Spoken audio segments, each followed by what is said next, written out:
Jamani,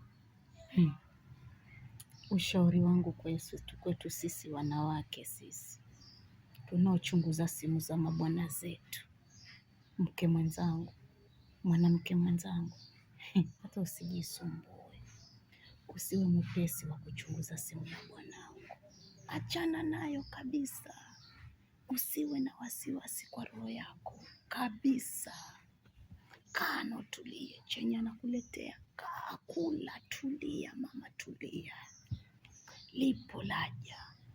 Simu hiyo simu ya kwake, hiyo simu ya kwake, hiyo amelipia mwenyewe kwa gharama zake, jasho lake mwenyewe, itampa roho juu juu hivi.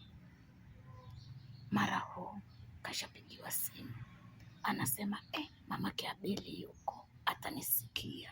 Mamake Abeli yuko, weza kuwa ameangalia meseji zangu.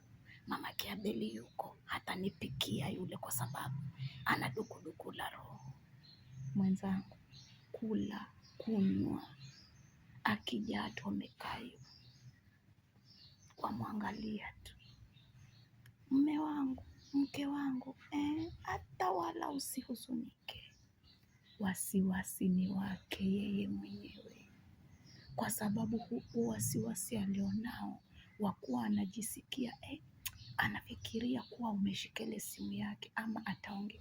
Utafanya tu kwa akipigiwa mpaka ende chooni, akipigiwa mpaka ende nje. Simu ya kwako mwenyewe, pesa za kwako mwenyewe, inakupea wasiwasi hivyo. Kama ameleta kuku, endelea kukula. Acha uwe na wasiwasi, mwisho anapatwa na ugonjwa wa roho mwenyewe. Wala wewe hutajua hapo mwerevu nani, mwerevu mjinga ni nani?